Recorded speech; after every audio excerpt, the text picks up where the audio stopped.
My name is Mark Payne. I'm a regional director in Missoula County Public Schools, and I'll be the facilitator for this room today. We appreciate you all being here to celebrate innovation and creativity in education. We have a diverse group of speakers today, and I'm sure that you'll all find them stimulating. Hopefully you'll walk away with some ideas that will influence your practice, whether it be in education or out in the community. The presenters will each be limited to 8 minutes, and we're going to try and be pretty strict because we need to get everybody back together at approximately the same time. So I have the official iPad here, and for those of you that are presenters, we'll try and keep you limited to your 8 minutes. I'll give you a little high sign with about a minute to go, and then at the 8-minute mark, I'll cue everybody to applaud, regardless of what the speaker's doing.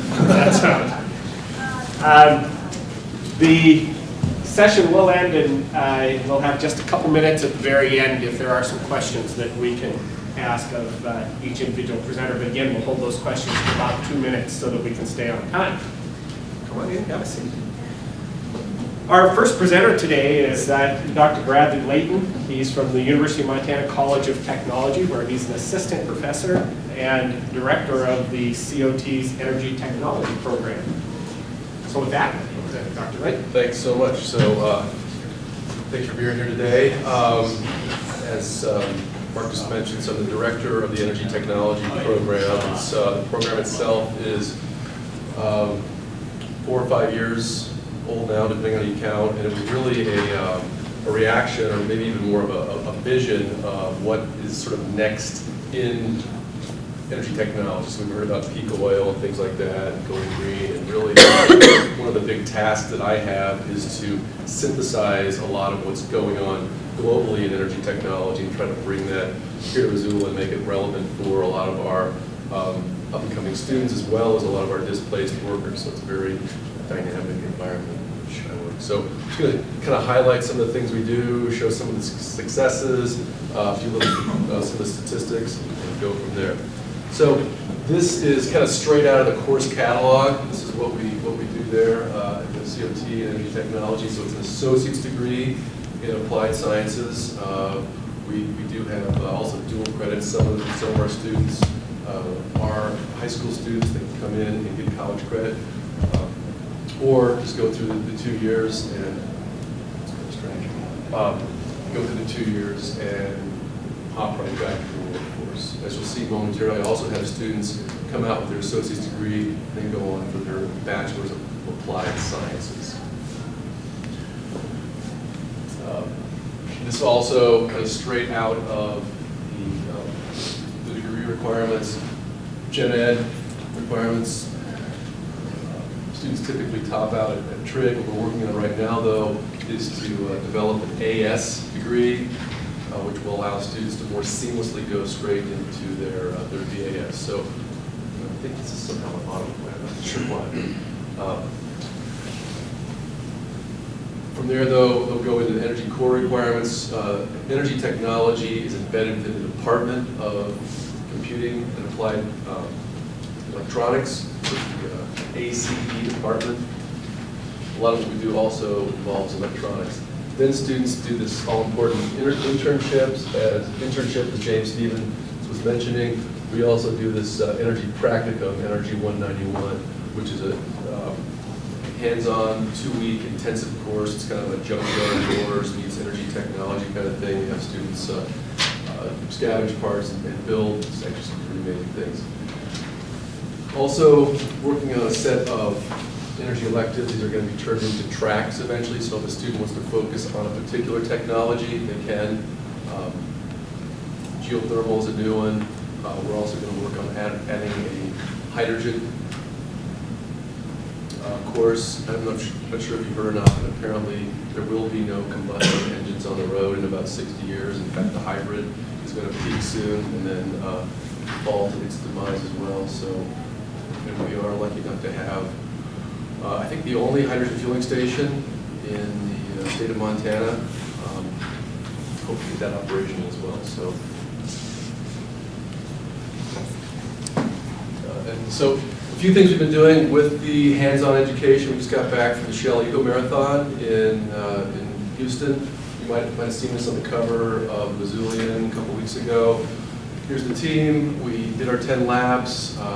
There were some really impressive cars down there. This we built about $5,000. We were competing against other teams with $300,000 budgets, but here's the product, and we're hoping again to get more community support for it next year and even better than we did this past year. I think I've got a little video. It's kind of fun. This is testing in a shop locally. One thing we got tremendous support for. This was not something I really expected to see going into it, because we're fairly challenged for lab space, but a lot of my students actually work in various little video of the car nearing completion. It got really good support from a lot of industries locally. So when these companies heard that we were kind of strapped for funds and strapped for lab space, they opened our doors and really helped us out and made this a successful project. Also, another student project, we just got back from Tooele, Utah, where we competed in the American Society of Mechanical Engineering human-powered vehicle competition. Here's the team. The bike in the background you can see is somewhat unique. Helmets are necessary. There were a lot of crashes. I think I've got a good shot of the vehicle itself. It's a back-to-back recumbent, and it hauls. It really goes fast. Some of the vehicles we were competing against were doing 40, 50 miles an hour with fully enclosed shells. We had eventually got a reasonable shell on ours. The goal next year is to make this into a speed team, and there's really no better educator than sitting there on the racetrack. A sprocket blows out, and let's get this thing fixed right now. So it's also a great learning experience. A few highlights from the summer practicum. This is just building a wind turbine, really from scratch. I thought this was going to be a fairly easy project, kind of plug and play. When we opened the box, there was these 3 blades, a coil of copper that you can see in the background, and about 20 magnets, and some really bad instructions on how to build it. But the students overcame all that, took some data from it, and it's sitting in our labs as an instructional tool. So also very, very hands-on, as you can see here in the lower.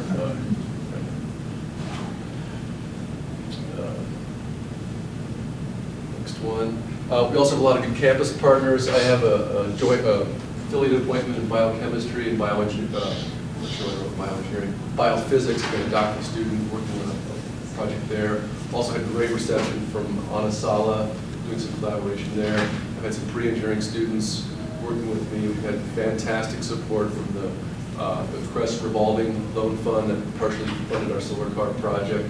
And facilities has also been fantastic in terms of integrating the activities at the College of Technology with the main campus. So that's been fantastic. These are some of the people that helped us out. On the left, these are some of the community members that donated time, money, shop space to the success of the solar car. On the right, you also see a lot of the community in Montana organizations that we collaborate with on several of our other projects. Academic partnerships, growing that list. Show that slide. Oops. And then also developing some international partnerships. So I have students in Belgium, Spain, Senegal, and working with the main campus to expand that to China and India. And just a few numbers. Here's where some of our students work and some of their job titles. Like I said, it's a fairly new program, so here's where we are with that. And here we are with the head count. And we'll just stop it right there. So, thank you. Wow. Get set up where it goes. So we can change the technology.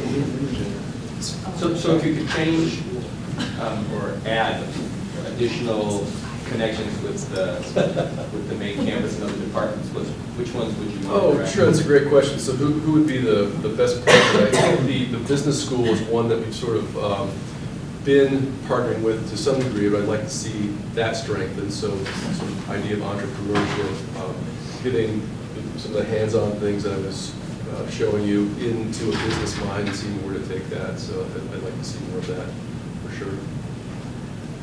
What do you see as a connection with the K-12 system? Oh, sure, I meant to mention, so we're offering a new course, it's called EET 113, it's just called Circuits, and there's a great company out there called Parallax that developed this thing called the BOBOT, so the Board of Education Robot, and it's a great hands-on thing. I've already done a little bit of mentoring with the first robotics teams that have come out of Missoula, so I think that's a perfect place to start. Any chance for more of a program, concurrent dual enrollment?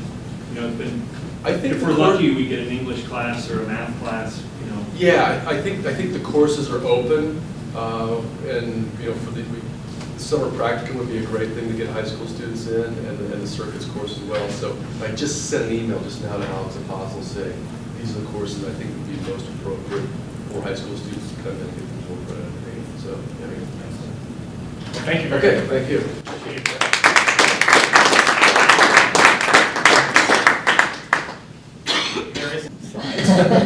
Our next presenter is Nick Shepard. Nick was born in Missoula. He was blessed to be born into a family of educators, and they were all Missoula County Public Schools employees, although I believe your brother's in Great Falls. Great Falls. That's correct. Nick decided he was going to try and break the trend, however. He graduated from the University of Montana with a degree in business administration. After he was married, worked in the insurance industry for a period of time, but then came to the realization that it was in his DNA, and he's returned to education. He went to Boise State University then to finish his education degree. He joined AmeriCorps and was a tutor at Franklin Elementary School for a couple of years before his return to education was complete. Nick and his wife, Sandy, have children that they're raising in Missoula, and there's no better place for them to be. Nick's love of the outdoors and all that Missoula had to offer is what drove him back to the community. The only accolades he cares about, it says, are what the students and parents say about his teaching and about his classroom. He's entering his 6th year teaching at C.S. Porter Middle School this fall. And what it doesn't say in his bio, and what makes me feel ancient, is that Nick was a 5th grade student of mine at Russell Elementary School in Missoula. So with that, Nick Shepard. Yeah, it was really cool to see the speaker list, and still can't call him Mark, it just doesn't work. And Mr. Thane was the mediator, I guess, if you will, for this. You know, it kind of had this huge, well, not huge, it was 6 minutes, doing another presentation later today about the flipped classroom, but after sitting in there today, really, a lot of things were starting to strike me in there. You know, and James Stevens, you know, I think a lot of times what he said can come off as really abrasive, but man, he's spot on with a lot of that. You know, and that's where we are in education, is that we need to be risk tolerant. We need to allow for failures. We need to have that acceptance. And then the notion of having that apprenticeship, for lack of a better word, I think is something that we need to do, and we need to embrace that a lot more. And I think back when I was in Seattle, my wife was going to medical school at the University of Washington, and she was on her surgery rotation. She's a family doc in town, and that's way away from her comfort zone. But it wasn't a lecture in a hall. It wasn't sitting down and saying, this is how you're going to make an incision, please just listen and watch. There was a practical part of that. The practice happened with the person who was the master of the craft, and that was an attending physician, the attending operating doctor. And so what it looked like, she was at home the night before, and she would, at this point, it was in 2000, when she was in her operating rotation, and she would watch a little instructional video. And this was 12 years ago. Next day, go in and would help perform the surgery, or depending on where it was in the process, would perform the surgery with the expert standing next to her. So there's a notion of that flipped classroom then. And it's something that I've taken from my student teaching experience in Boise, where I was pushed to look for different ways, to strive to see different ways to engage the students, to communicate with the students in different ways of information. And last summer, Mr. Anderson, I think it's Paul Anderson, in Bozeman, ran into a couple of his videos online, and it's really been kind of inspirational what he's done. He has flipped his entire biology classroom, where traditionally instruction is done at school, practice is done at home. It is. It's a complete 180-degree shift in what maybe one of these. It is. It's a 180-degree shift in what traditional education looks like. The instruction is done at home now, like I was talking about relating to with my wife, watching the video at home about the surgery. Next day, going and actually practice it. So for me, this is just I do podcasts and I do some screencasts. It's just a capture of what the students would see at home. It's a 10-minute instructional video. It's no more than that. There's a couple questions that I ask them just to think about and come in the next day for a quick check-in. And so far, there's benefits and drawbacks to everything that we try, everything that's new. And this isn't just benefits that I've come across. These are other educators around the country who've been trial and error with the flipped classroom. Student interaction has increased, and it's not just that student-to-student interaction. Not lecturing 25 to 30 minutes a day. That's 25 to 30 minutes I can afford to sit down with students and talk with them. Not like this right now. This is talking at you. I'm not sure if you're getting all the information and understanding it, using that information and applying it in a way that you understand.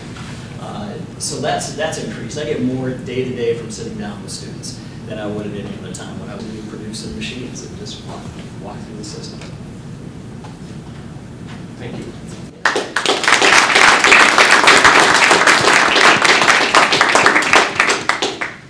So a couple minutes for questions, Brent. So I have a 16-year-old son comes home and watches TED, Khan Academy every night. Yes. How much of this is actually going on? Because he's like just soaking that stuff up, but are the teachers keeping up with this? Personally, and like I said, the organizational stuff, for me, I'd love to be able to just clone myself and be able to get all those things put together so students have it. The students who are pushing themselves they're going beyond what I ever expected. Some of them are starting to go and they're looking for those other avenues, and you can't be scared of that. That's the piece, is that the information's out there. This is just another tool and another avenue. And hopefully the connection with me that we build in the classroom, I'm guilty, I'd rather they be learning with me, but it's the end goal is to produce that functional citizen. So if those pieces come into play, yeah, I'd love to. I use that sometimes as a model too.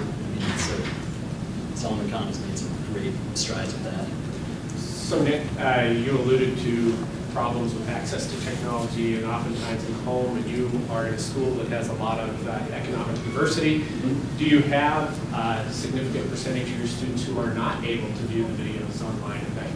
At home, before I did any of this, I did just a lot of informal surveys and polls in the classroom, just seeing how many of you have regular access, whether that's at home or even just at a friend's house or a family member's house. And it was somewhere in the neighborhood of 20 to 25% didn't have that regular access. But what's nice about the school setting is they do. They do have that access. Sometimes, occasionally there's that student who may not have been able to watch the previous night. I'm not going to exclude them from being able to watch the video during class, but encourage them to come in right before school. One of the classes is first period, so it works out really nice then. So they come in at 8 o'clock and watch the video on the regular roll. Great. Well, thank you.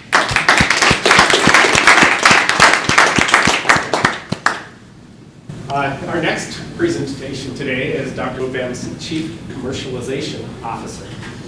At the University of Montana, Joe's management responsibilities include the university's intellectual property and licensing portfolio, including spin-out companies. Recent highlights include biotech spin-out and using stroke treatment through phase 1 clinical trials in a Synapsys Pharma. Is that correct?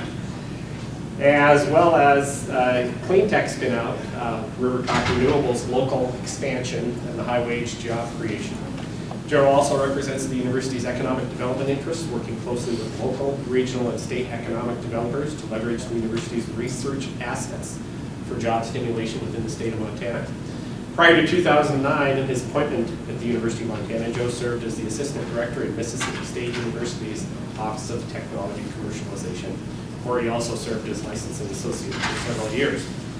His educational background is in the field of chemistry with a doctorate and master's degrees from Mississippi State University and a bachelor's degree from Nichols State University. Joe's primary motivation for driving growth of innovation through higher education research stems from his dissertation, which was patented and licensed to a global instrumentation company while he was still a graduate student. This experience also fuels his current passion for exposing entrepreneurship opportunities to all students, regardless of the educational discipline. So with that, Dr. Flynn, Thank you. And that sounded pretty complicated.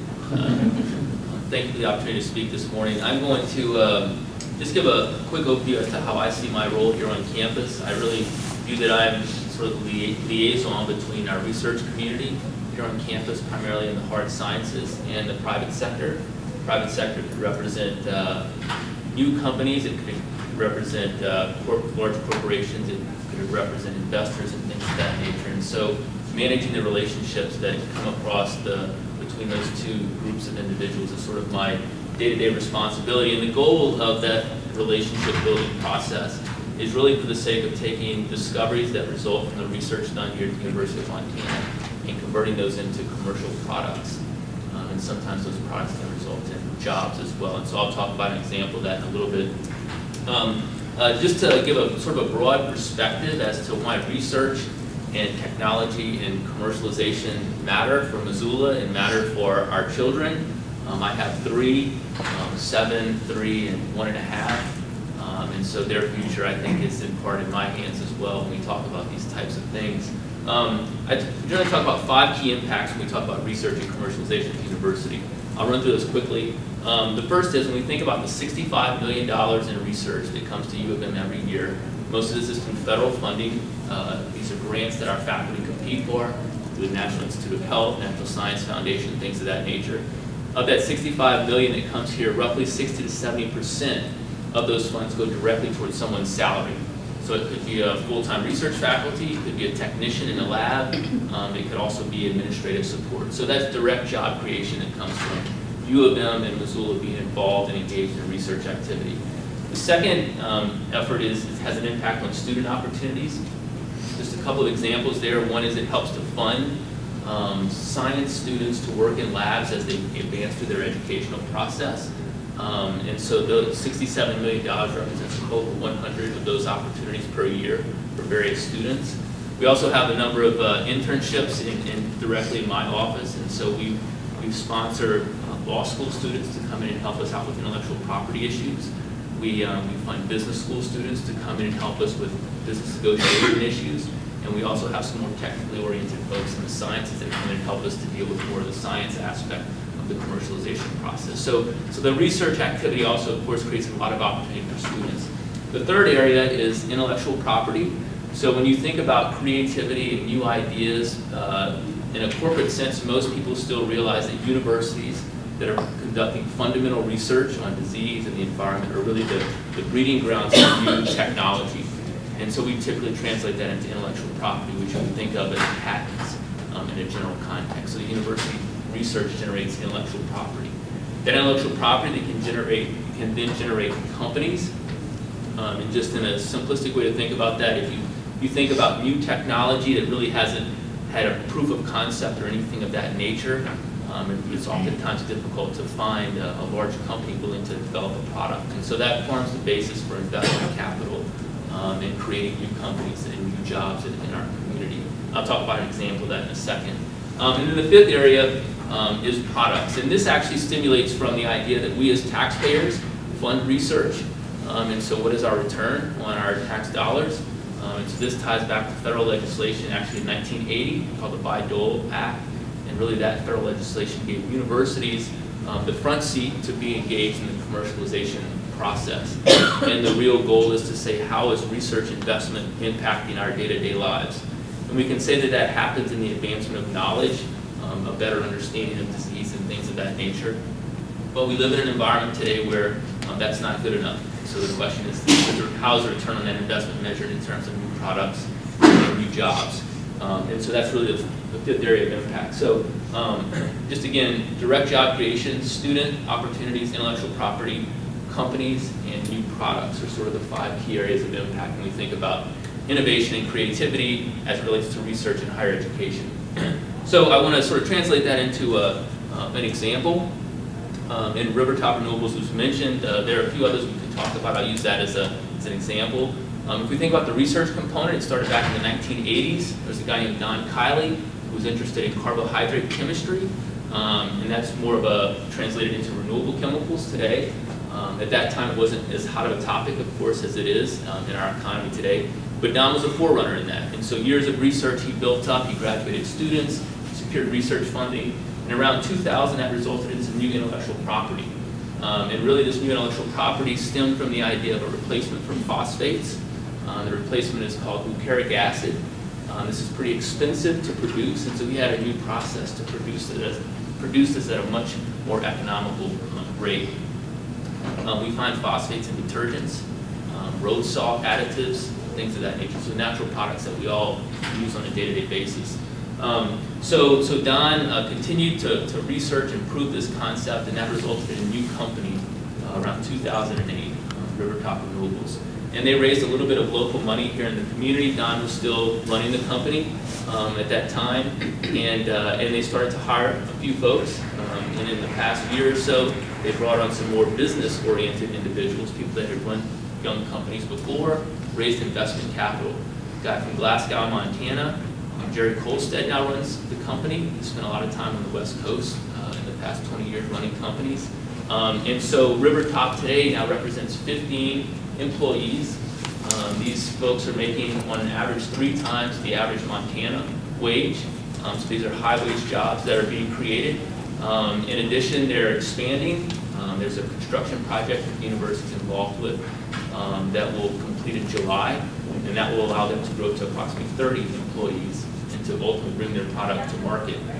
So the point, the take-home message of that particular example is the fact that investment in research, whether that's dollars or support or engagement, does pay dividends for our community. If you think about Rivertop Renewables, which represents 50 to 30 jobs today, it was a research concept in Don Colley's mind 20 years ago. And so we have numerous examples of that that are coming out of our research programs today. And so, as sort of a wrap up with my last minute, I want to talk about 2 quick things that I think we can do to continue to grow this activity. I think one is we need to have more partnerships, and not partnerships in a corporate context, but more partnerships in terms of Missoula Economic Partnership. I see Rashida here. How can we more engage at an organizational level? We also need to better engage at the state level. I came from a rural state in Mississippi, and when you're in a rural state, you don't have industry clusters, you don't have as much activity as you would have in Boston, San Francisco, areas like that. So I really do think that we have to consider ourselves as a whole, as a state. And so that, I think, involves more support from the state level. Governor's Office of Economic Development and things of that nature, that they can begin to tell the message that investment in research really does pay dividends for students that maybe start in our K-12 system, come to U of M or MSU, earn a chemistry degree, and then end up working downtown Missoula or downtown Bozeman for a renewable chemical company. I mean, that's a pretty exciting story that we should be able to tell at the state level. And I think the other thing, just quickly in closing, is that we need to decide as a community and as a university how we really want to invest in this type of an activity. Further engagement in K-12 is something that hasn't really been tapped into from my perspective, so there's opportunity there. And so I'll just wrap up that I think this is an open discussion for us to continue to develop, so thank you. Thank you, Dr. Payne. Any quick questions? Time for 1 or 2. I guess I'm... Joe, Yep. so when you talk about the example you gave of bringing in a business person, Yep. which is really good because as educators and researchers, we're not business people, with the exception of you. So what's the best mechanism to bring those 2 parties together, or since we're already here, what's the best way to attract serial entrepreneurs into knowing what we're doing? I still believe that the fundamental core of everything boils down to people and relationships. And so I think if we can leverage our alumni, or people that have connections with Montana or Missoula, and bring those people together, like we'll go to San Francisco later this month to engage with folks there. I really think it's just getting people in the same room, people that have been off and done things, and giving them a vision that they can come back to Montana and have an impact. Another question you have, That's actually? just like the angel investors and that, I mean, the whole, because it takes that next step to take that idea there to the marketplace that. Yeah, so it's a case-by-case basis. I mean, we're working with the Missoula Economic Partnership that, in terms of putting those people together, that's not the university's specific responsibility. But I believe a more integrated approach to this where the university is engaged. When I was at Mississippi State, we actually did put together some angel investment groups. And so, although I have interface with those, the university typically is not directly engaged in terms of raising investment capital, but definitely involved on the peripheral. I mean, they do, some of the universities, they have that group, Yep. at Wisconsin and UCLA, they have that next. Like a The foundation. foundation Yeah. that sits above it. And there's great discussion about that here. You know, I think that we're moving in that sort of direction. This year we took a big step in managing the university's incubator. It's a separate 501c3. So the foundation model is an interesting discussion with legal counsel here on campus, but definitely a model that I think we could benefit from. Thank you. Thank you.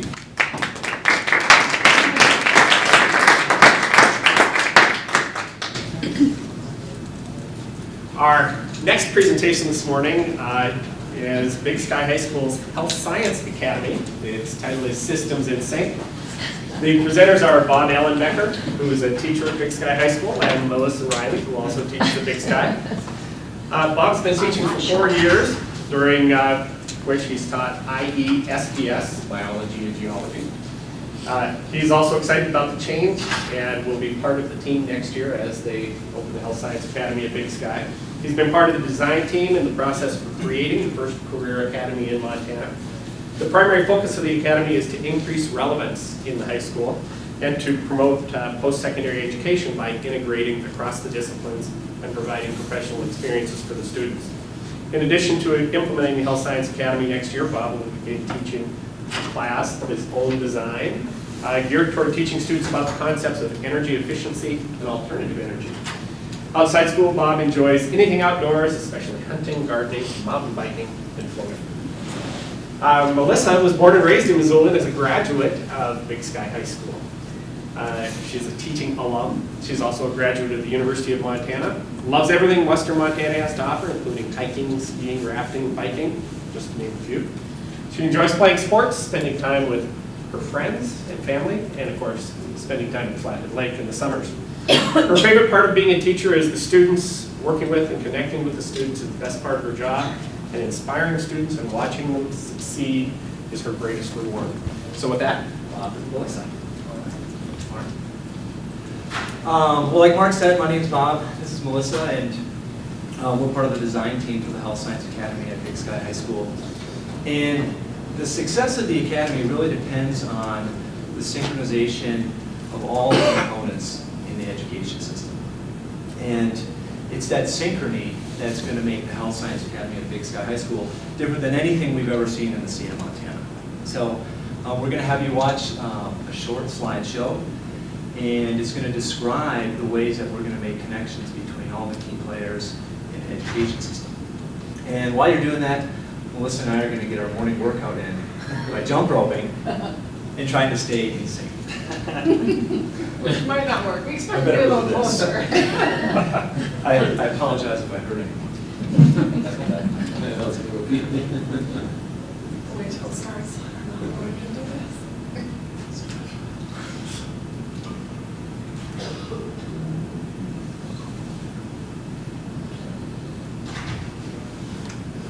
You said you needed 60 seconds. All right, let's go. Wow.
Thank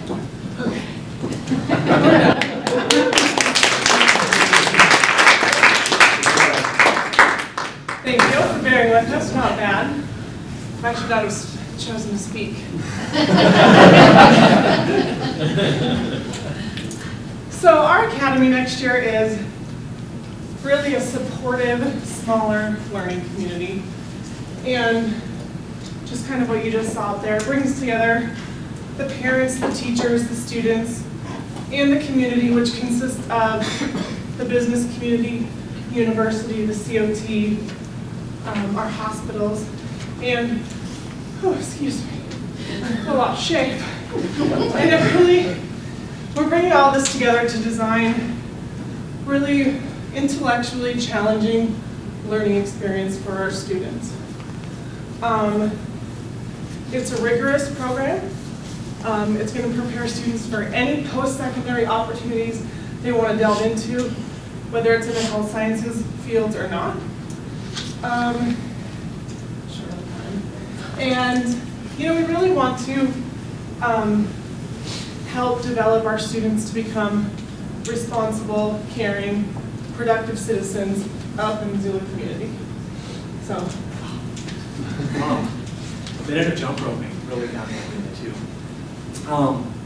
You know, if you're watching that, you probably saw a lot of things that you're familiar with. I mean, they're really not a whole lot of new ideas here.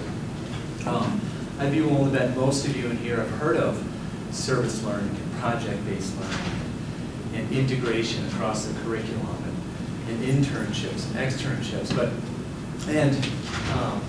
I think it's commonly understood that the benefits of these educational strategies greatly outweigh the costs.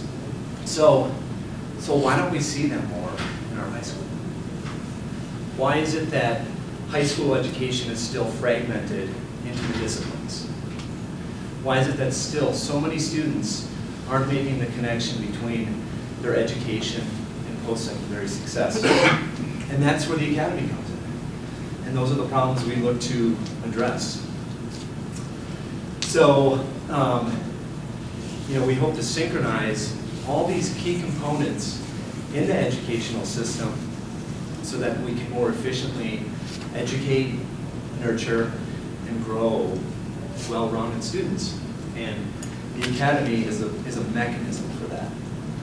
So thank you so much for watching and listening to us here this morning. And keep an eye on us and keep an eye on this academy, because I mean, we're really, really confident that we're going to change the face of education in Montana. Any questions? I just wonder if you've been hooked up with Stephen Gaskell, because this physical demonstration in the application to increase student achievement intrigues me. We have talked with Yep. But I'd be embarrassed to talk to Steve and tell him that I was so minute after 90 seconds of jump rope. Are there other questions for Melissa? Within the curriculum that you're developing, how much time will the students have for unstructured or projects and sort of almost an internal internship of doing projects, doing experiments in any of the different sort of biomedical fields? Right. Well, I think what we're planning now is to try to have, you know, big project-based experience every quarter, and to try to weave in as many of the disciplines into that project as possible. And then I think once they get into their junior and senior year, then they'll be working on internships, summer internships, in which they'll get out in the professional community and have some more experience. And something to add to that too, one of the nice things about this academy is it's kind of a school within a school, and we have the ability to create the schedule. So if we want to spend, you know, 2, 3, 4 days, or, you know, 2 full days a week doing some project out in the community or at our school, we have the ability to do that. We're not, you know, stuck to the regular bell schedule, if you will. So. Have you been able to incorporate the College of Technology and the university into your curriculum? Yes, we're working with both the university and the COT for different project ideas. The teachers personally this summer are going out to the COT, university, other areas in the community doing externships. So we can kind of learn how our disciplines fit into what they need in the future. And yeah, we work really closely with them. Do students have access to those courses at the COT, for instance, in high school? We do have a few, as of right now, dual credit courses that are offered for mainly juniors and seniors, but that is something that we're working towards and trying to decide which classes they can be duly enrolled in. And who on campus are you working most closely with? Can you answer that question? And Delaney, the health sciences portion of the COT, and then, we've presented a couple times to the AHEC, has been a huge supporter of us, and then the health sciences division here at the main campus. One more question. So I think this is a great idea, and what I'm curious about is how do you expect your students graduating from this academy to be different? I mean, what is sort of the outcome that you want? What do you want your student to look like at the end of the experience, and how's that going to differ from the more traditional approach? I think what we primarily focus on and keep saying to ourselves is that,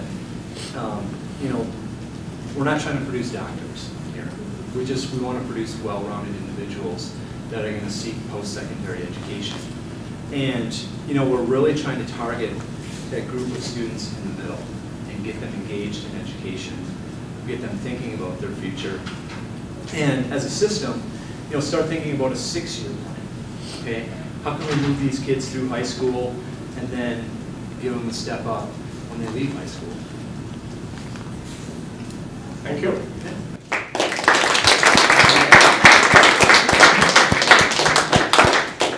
Okay. Do you have slides at the end of the stuff? Okay. Are you fine with her? I'll certainly work.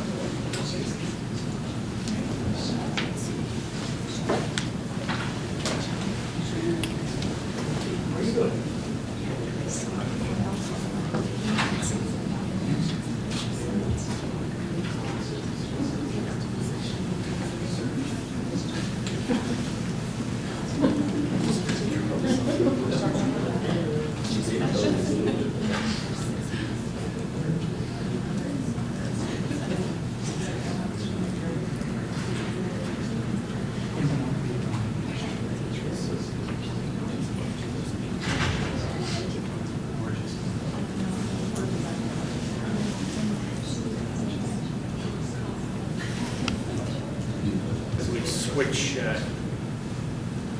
presentations.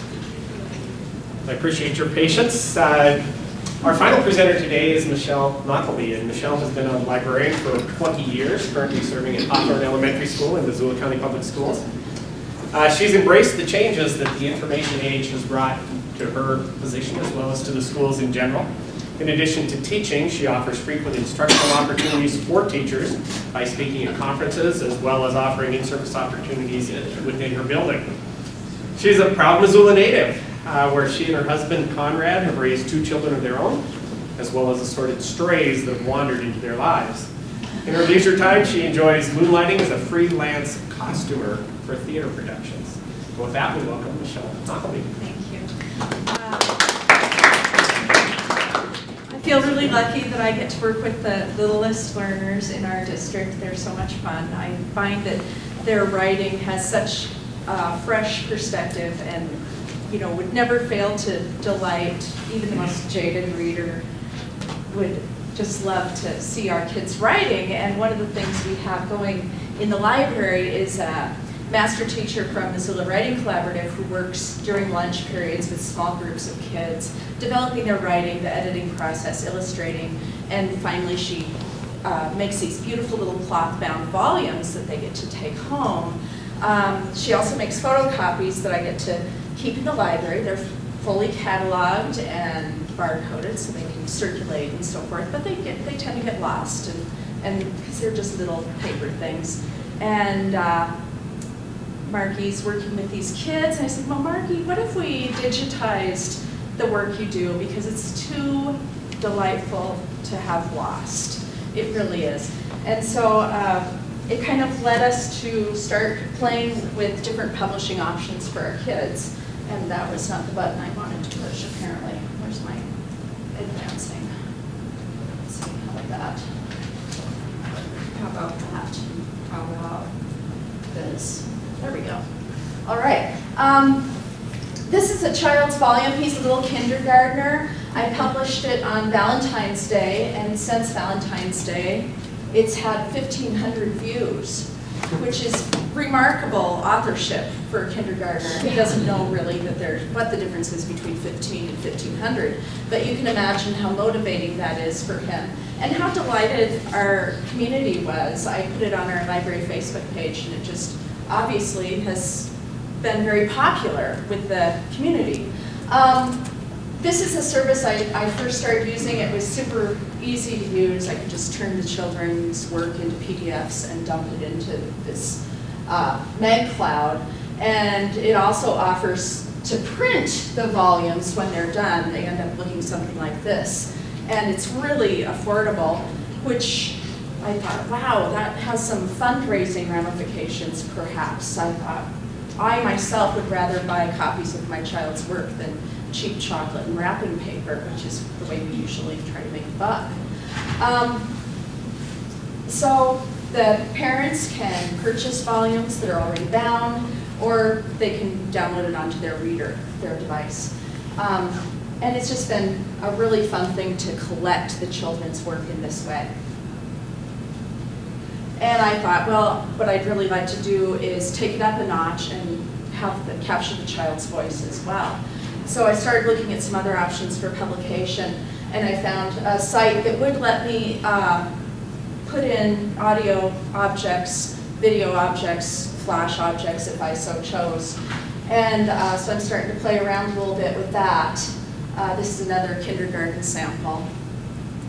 And I don't know if everybody else finds kids' writing is delightful as I do. I love it. I just am amazed by it. And the kids come in and they're so excited to write every day. I just, it's the highlight of my day really to have them read their work out loud to me. The Writing Collaborative sends us poets in residence to work with our kids, the 3rd, 4th, and 5th graders. And they create wonderful poetry, and which is also too good to go moldering in a drawer somewhere. So I like to have the children record their poetry using Audacity, free program. Everything I use is free, because I have no money, so everything is free. But they record their own podcast, working on expression, working on pacing, working on how to introduce themselves, working on what inspires them. And they create these recordings. And this service, TeacherTube, hosts the audio, lets me make little podcasts, gives me a little embeddable player for the library webpage, offers subscriptions so that parents, if they want, can get a never-ending flow of children's poetry on their devices. And I can download the podcasts onto MP3 players and check those out so kids can take them home. They like to do that. So it's just another way to kind of honor what the kids are creating and motivate them and keep them engaged. A lot of the writing in the schools, of course, is content-based. This is just a random student blog. I like to introduce, kids using social media in a really controlled, mediated environment. This is Kid Blogs, which lets me do that. And the students can tell what they have learned. It's especially engaging if they can take a position on something and try to defend that position. The kids learn how to leave respectful and productive comments, which is so important. Anybody that's been on Mazillion.com knows how important that skill is. Yeah, and you can see it's not perfect, but for a 9-year-old, it's great. I find that the quantity and the quality of their writing has gone way through the roof if they know they have a global audience. It really does. They compose, they spontaneously, some of them started to compose in Word because they cared about grammar, spelling. They wanted to use the onboard thesaurus. They started to care more because they knew that it was out there. People were seeing it. So My favorite thing, though, of course, is hearing kids tell about what they love with books and, you know, what are their favorite books and what do they love most about reading. And so I like to pair traditional book report writing with multimedia. The kids can use Photo Story, which is another free program, it's a multimedia program, incorporate still images, pick a soundtrack, narrate, do titling, mess with the transitions a little bit, and create these nice little videos. I call them book trailers, like movie trailers, except with books, to promote what they've been reading. And along the way, they learn some really important lessons about artistic and intellectual freedom, citing sources for things they find on the web, if they want to use a web clip of some sort. And then we put a little QR code on the spine of the book, and so children can use handhelds.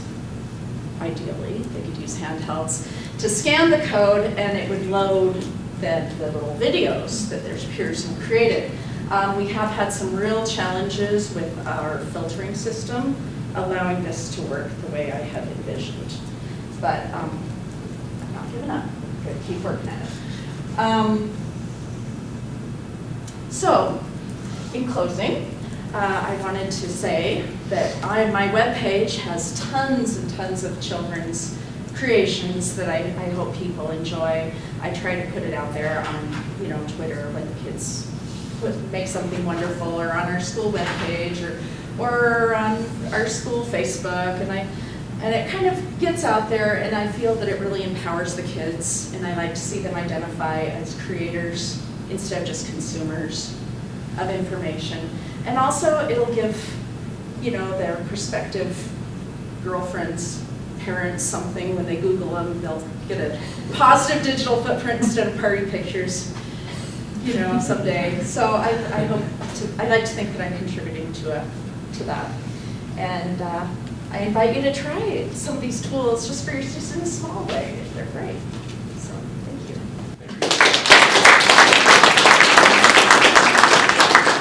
Some questions for Michelle? Can you share one of their little voices? Excuse me? Can you share one of their little readings? Can I share one? Yeah. Those aren't live. Oh, okay. Yeah, We'll have to I go to your could, but I would webpage. have to get to it. Okay. Yeah. I wish I had more time because I would love to go through them. Each one is delightful. It's really hard to choose which one I want to put up next because each one is so much fun. Dave? So yeah, Michelle, I really like that idea of empowerment, and that this gives them permission really to create more. Do you also feel like it has empowered them to maybe take more risks about the kind of reading that they're doing, or things that they're exploring? Well, I definitely encourage them to take risks when they're doing their blog posts. Like I said, being able to take a position and defend it. When they're doing their creative work and original work, it is a risk because especially our really top students, they like to have a right answer. They want to know exactly what they have to do it perfectly. And so sometimes it's really hard for them to have an open canvas. Sometimes they struggle with that. So it's a little bit of a stretch sometimes, even, especially for the top kids, the more able kids. Time for one final question. Okay, if not, well then, thank you to all our presenters. I appreciate you being here. And with that,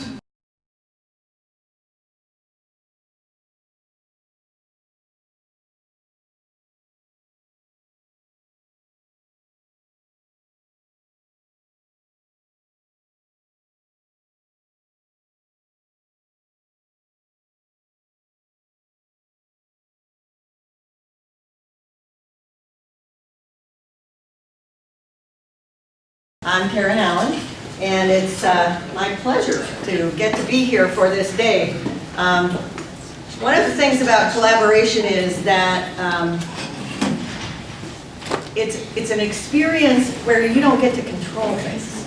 And many of us have learned how to live our lives by having certain amounts of control, and we know how to get things done. And when you collaborate on an event like this, you have to suspend certain kinds of experiences to take on other ones. And so one of the things that happened was that we were all prepared if one of our presenters didn't appear that we would share that story with you. But that's just a little tidbit about what I've taken away from this experience. It's you know that line in Gone with the Wind? I think there's a line about birthing babies. This feels kind of like birthing a baby today. I just have to share that. I want to thank the presenters for taking the time to share their ideas that matter. Today is all about ideas and taking ideas from one place to the next, sharing ideas. And I don't think I need to say any more about that. I am just really excited to get to have the opportunity to hear Jackie Moore. It is Moore, right? Yes. Did I say it right? I've read about her over and over. And I actually had a chance to meet her one time a long time ago when I was the principal at Lewis and Clark. But that's not the same as getting to hear her professionally. You all, do you have her biography, her information? The main thing that I think is that what I said to her a moment ago, she's clearly an educator's educator. She has been recognized time and again for doing things that help people learn. And I think that's just so critically important. And so I'm sure she'll tell us anything else that she wants us really to know. And don't tell Jane I didn't read everything. My other job here is to push the button, but I'm actually going to let those of you who present to do it yourself. All you need to do is, you'll know, press the middle button and go. Okay, thank you. I'm actually glad not to have a real formal introduction because I think, formal introductions, we're here to hear about ideas and spark a conversation rather than hear about people's background, so I'm glad that you punted that. It's my privilege to present this talk that I've given a couple times now. I gave one at TEDx in San Diego in December. It had a slightly different spin than what I'm going to talk about today because I'm going to talk more about how I use biomimicry in my classes as an educator to spark students' imaginations and harness them to envision and re-envision different ways of doing things, which I think is what part of the conversation is about. I also gave a similar talk at TEDx Bozeman in March, where I focused a little bit more on how I'm using this in my classes at the university. And from my perspective, being an educator, the things that keep me excited are to always be searching for things that spark my imagination, as opposed to thinking about what I'm supposed to be doing necessarily. And sometimes that not doing what I'm supposed to be doing necessarily does get me into trouble. And at the same time, whatever the conversation was in the other room, I kind of say bring it on a lot of times because I feel really firmly that we owe our students a responsibility to think about things differently. And the only way we can do that is that we actually live it ourselves by doing things differently. So this has been considered from an academic perspective a very risky project because what my colleagues say is, well, how are you going to get this published? Because in my world, I live and die by double-blind peer-reviewed journal articles, which is a different kind of environment than what most of us think of. And so one of the reviews I got on this project when it was funded by the Marketing Science a year ago was, this is one of the highest risk, highest reward potential projects that I've reviewed in years. And so from my perspective, that was both daunting and exciting at the same time. So I'm thrilled to be able to present this to you, particularly with people in the room who are teachers from my son when he was a little tyke. I'm Willie Zelmer's mom, for those of you who don't know that. And I'm Claire Zelmer's mom, for those of you who don't know that. And so I see a lot of people with my worlds colliding in this little room right now, which is sometimes a good thing. Okay, so let's imagine this world that we've created. Our insatiable demand for energy, for example, has created a world where we've created more problems than we've solved. In addition, the way that we've chosen to fight our war on antibiotic infections, such as the MRSA bacteria that you see here, has been through an ever-escalating cocktail of drugs that the bacteria are actually winning the war. And if we were to step back and take a minute to quiet our human cleverness and learn from the lessons that nature has to teach us, we could actually create a world that has more sustainable solutions that are actually simpler and more effective at the same time. Biomimicry is a new protocol for creativity and innovation. The idea behind biomimicry is to bring a biologist to the design table, working with engineers, architects, and product designers to create new innovations and to solve technical problems in ways that are consistent with the way nature would solve those problems. I'm going to look at about a dozen examples of how biomimicry works to spark your imagination. What we see here on the one side is the flipper of the humpback whale, which has a scalloped edge. And when we ask the question, how does nature improve the efficiency of wind flow and reduce drag, the fact is that the scalloped edge has approximately 30% more efficiency than the smooth edge. And by mimicking this scalloped edge in the blades of wind turbines, the turbines are able to generate 30% more electricity output with the same turning velocity. As another example, how does nature shed or repel bacteria naturally? This gets back to the MRSA example. Sharklet Technologies has studied the denticles of the shark's skin. At the microscopic level, these denticles have hills and valleys that make it very difficult for bacteria to grow on or colonize on the skin. Sharklet has mimicked these hills and valleys in a thin film coating that, when it's applied in hospital settings, has been shown to reduce the incidence of MRSA by 86%. This coating is applied on bedside tables, nurse workstations, and carts. How does nature repel water naturally?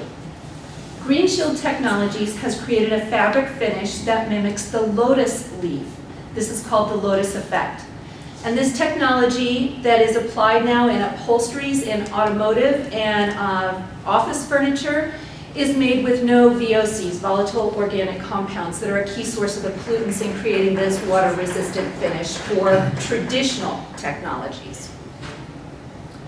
How does nature heat and cool efficiently?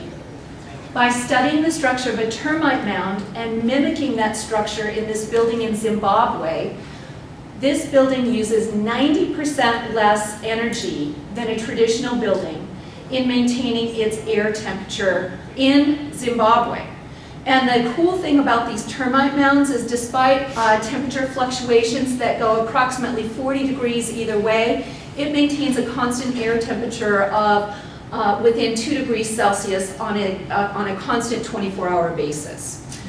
So these lessons from nature offer a lot of potential to reimagine the way that we solve industrial problems, organizational problems, and structural problems.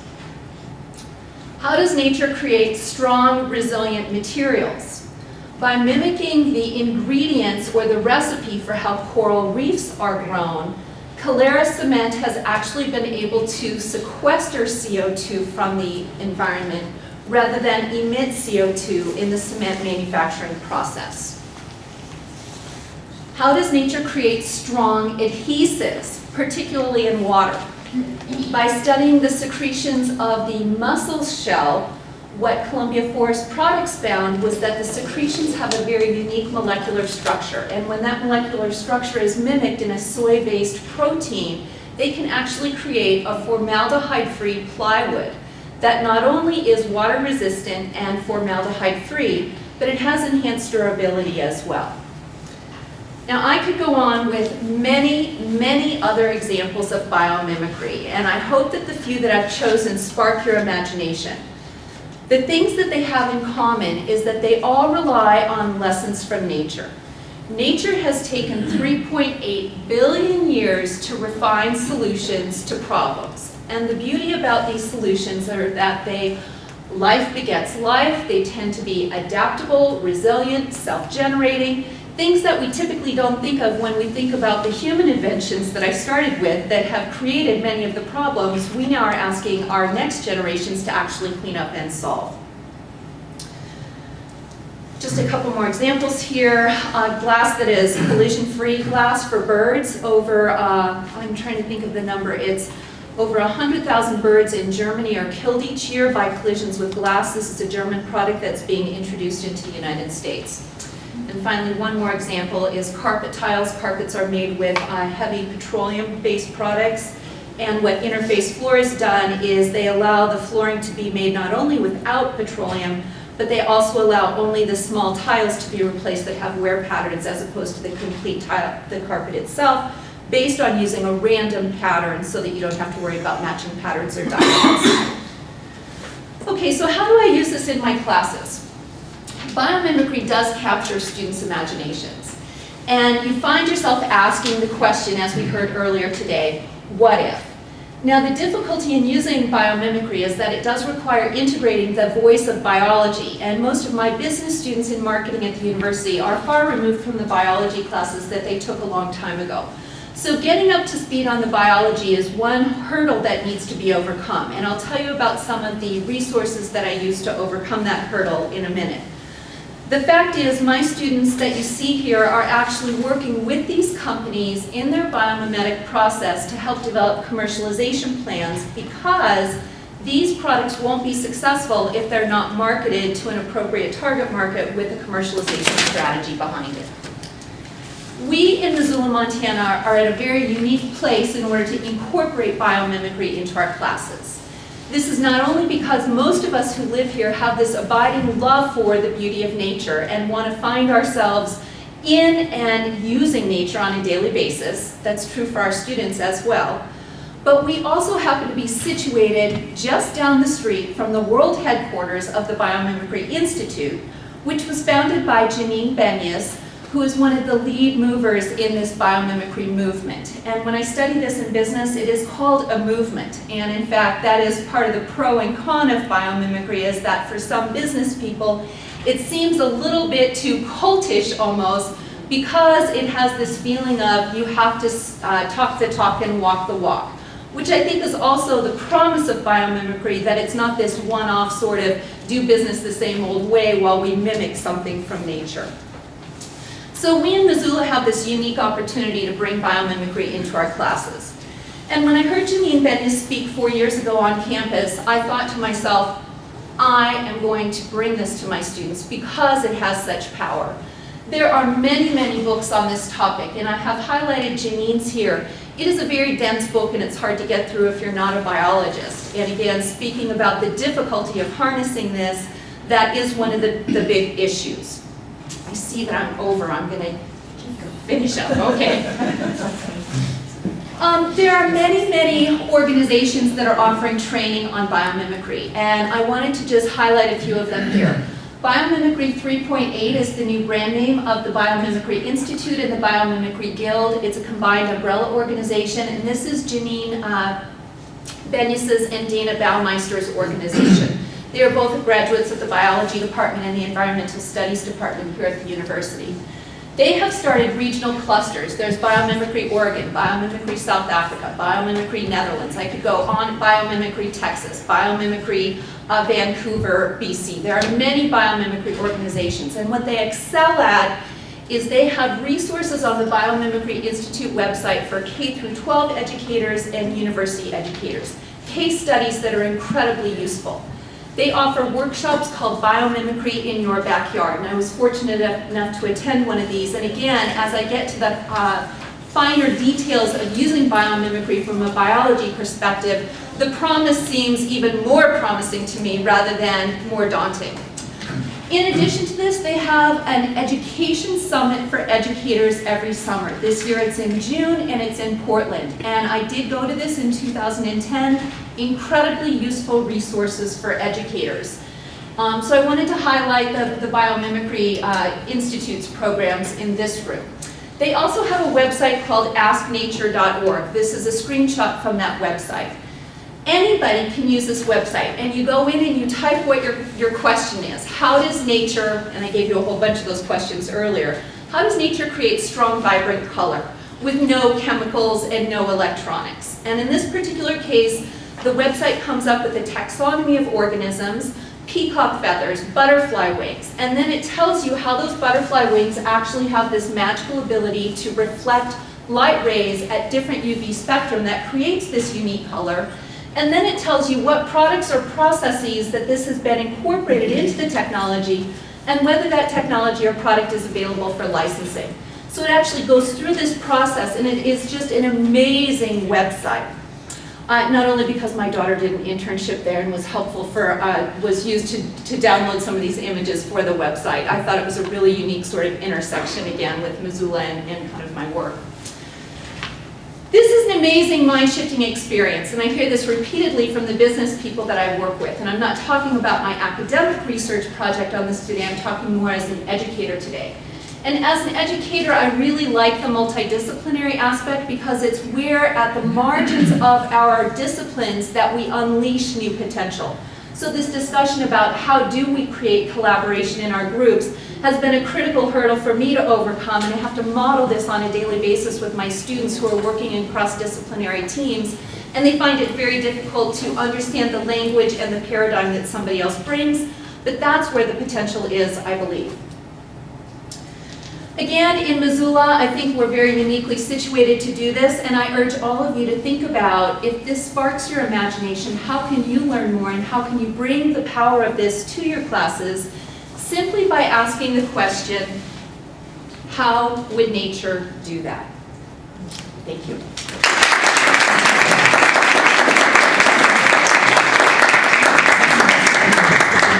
Jackie, thank you. My remarks to 8 minutes, but I keep going like 8:30. Is it gonna like long hit me when we're? No, just push the button. All right. Fair enough. Just push the button and it'll give you some clues. Well, I want to thank you for inviting me to come speak today about the International Baccalaureate in Missoula County Public Schools. Sort of the impetus for my talk stems from a conversation I was having with a friend of mine who happens to be a physician. And we were talking about the 21st century model of change occurring in the district. We eventually got around to the conversation of why change is such a difficult undertaking. Now the reasons for this are myriad. Some of us argue that the word change implies there's something wrong with what we're currently doing. Others state that these ideas really aren't all that new. They've simply been re-imaged or repackaged for the 21st century. Sort of the this has all been done before argument.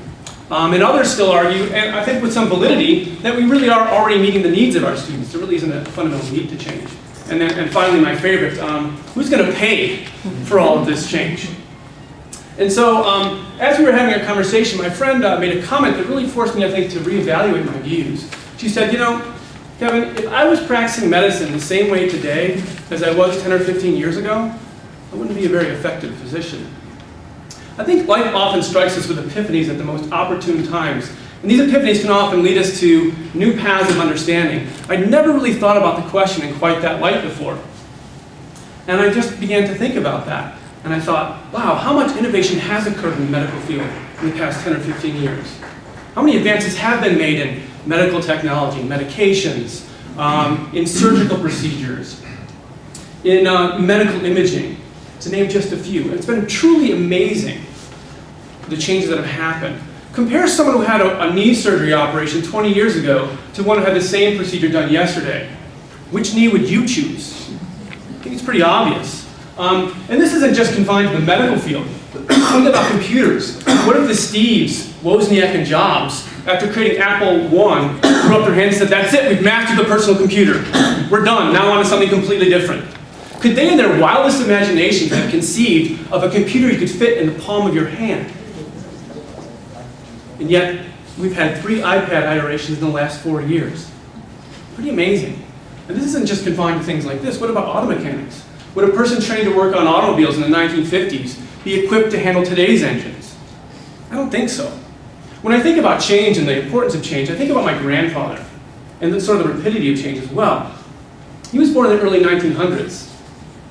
The primary mode of transportation when he was born was a horse-drawn carriage.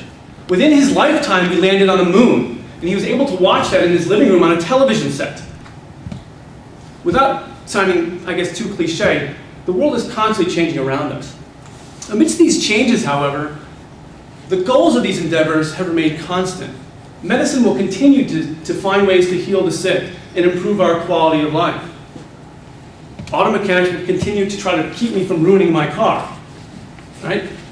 Computers will continue to push the boundaries of what we can do and challenge the status quo.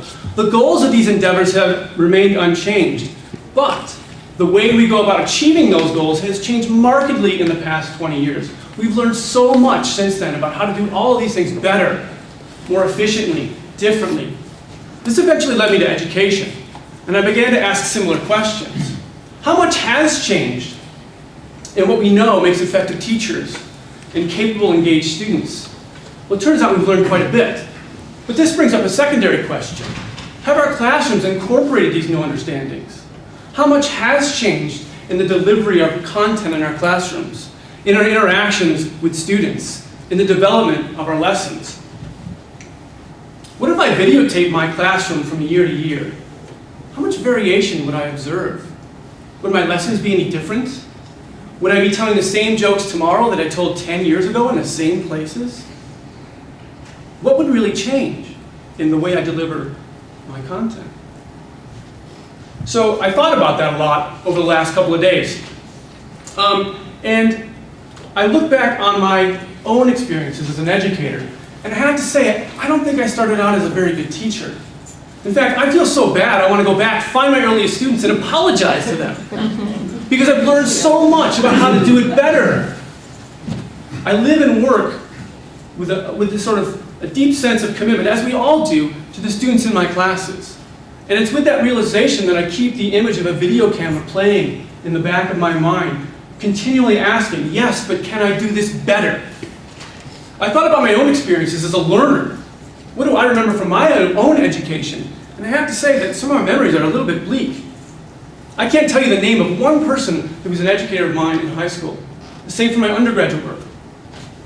But I can tell you the names of every single one of my professors from graduate school. Now, why is that? It's not as though those earlier teachers were not competent. I earned good grades. I graduated. I obviously learned something. I think it stems from the fact that in my graduate school education, I was finally the center of my own learning. And not in a selfish way, but in a substantive one. My teachers provided the atmosphere for me to become more engaged in my learning. They created dynamic and collaborative classrooms for me to fully realize my abilities. Okay, now what do any of these ramblings have to do with the International Baccalaureate? For me, the answer is that the IB introduces a different educational framework that gives us a different approach to education for both teachers and students. Now, how does it accomplish this? Well, first of all, the IB is a very student-centered approach to learning. The IB forces students to become more engaged in their own education in meaningful ways. Many of the courses are 2 years in length. What this allows for is teachers the time, space, and flexibility to really design effective lessons that fully engage students and help them develop their understanding of the subject areas. There's also an interdisciplinary theme embedded in the program. You know, I think in education we have a tendency to compartmentalize our learning. I go to science class, and then I go to languages, and then I go to social studies. And students don't ever really see the connections between these seemingly disparate subject areas. We really, I think, in many ways, compartmentalize how we teach our subjects. IB attempts to connect all these things a little more holistically. The IB also provides teachers with periodic feedback on their students' performance, allowing us to really help them and improving our own instruction. It's a great benefit. The IB also emphasizes the importance of global awareness, hence International Baccalaureate, giving our students access to and knowledge about the world outside of the Missoula Valley, which is, I think, a very important piece. You know, we've been talking a lot about being able to compete in the global world and having access to that sort of knowledge, and the IB is a step forward in that direction. This is another thing I really love about the International Baccalaureate program too, because it's not just about the products of learning, but the process as well. Often how we acquire knowledge is fundamentally as important as what we do with our knowledge. This is borne out of the assessment process, where students demonstrate a variety of skills over the 2 years, from oral presentations to mathematical modeling independent research to scientific experimentation. Students learn how to learn and then practice the application of those skills. Finally, the IB curriculum is malleable. Each curricular area undergoes periodic review to incorporate the latest research and best practices, and also responds to teacher feedback on how to improve the courses. Now make no mistake, the IB is not the answer to all that ails us in public education. But at the very least, it provides us a framework for a different educational approach. I said earlier that the goals of many of the endeavors that I talked about earlier remain unchanged, and I believe the same is true of education. Our goals are to educate students to exist and thrive in the 21st century. But how we go about achieving those goals, in my view, cannot remain trapped in time. We must be willing to incorporate new ideas, to take risks, to push ourselves, so that we can be better teachers and learners tomorrow than we are today. Thank you.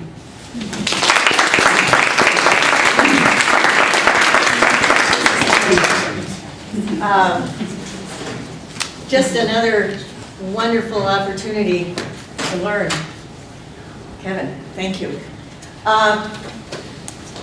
The thing that I just met Dr. Holian this morning, but the thing I wanted to share with him, about him, and he can share anything else that he wants us to know. I do know he spent a lot of time in Texas, which I noticed because my son went to school there. But he's actively engaged in developing inquiry-based learning materials for K-12 education through the National Institutes of, NIH Science Education Partnership Awards, and translating the materials into web-based tools. So we're looking forward to it. Thank you very much. Oh, I have to start you, sorry. Okay. It's just a tool. Very good. So, in the first talk, inquiry-based biomimicry. Does everybody in this room appreciate that lead is a very toxic metal? Okay. Does anybody know? Okay. First of all, you have to appreciate that lead has to get across cell membranes in order to be toxic. If it doesn't get across into our cells, it's not toxic. Anybody know why lead is uniquely toxic? Because it gets across the calcium transporter, and we all know that calcium is very, very important to our health, bone health, in our cells, and it gets across because it's a biomimicker of calcium. Many other examples like that we use and we teach in toxicology. Now, I'm fortunate enough that I actually remember my high school teachers, and I'm older than the previous presenter, I'm pretty confident of that. And it's because that high school teacher got me involved in inquiry-based learning. And that is really the basis of what is really, we think, in the development of our program, and it's why the NIH in particular has invested very heavily into these kind of activities that are called Science Education Partnership Awards. And that is because of a study conducted a number of years ago and has been repeated, that just on basic problem-solving skills, students in the United States rank approximately somewhere around the 40th in the world in that capacity, which is very frightening if we're supposed to be producing the world leaders. So part of this effort has been engaged in that. So I do want to highlight one very important person in these activities, and that's Dr. Tony Ward. He has been my close collaborator in these efforts and has been truly a leader and an innovator in developing and pushing a lot of what we've done into many interesting areas, including Alaska. What I'll try to focus on here a little bit is some of the other things that we're doing. So we're in the Center for Environmental Health Sciences, and I want to say for the Education Department, we are the original CEHS, okay? So the new one, CEHS Prime or Star, is an imitator of our success. So our efforts have been funded by the National Institute of Environmental Health Sciences. Tony has gotten an award from Toyota USA, and we have gotten awards from the Science Education Partnership Award. which is part of the NIH office of the, now the directorate.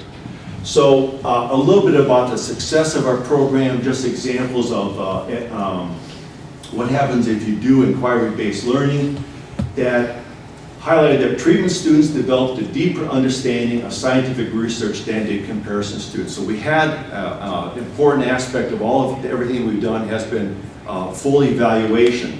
And with that, we have developed tools that have, and I'll get into this, with some of the students that they develop their own questions, they get the tools to be able to answer those questions, and the culminating event is actually public presentations, whether it's local or it is in the high school symposium.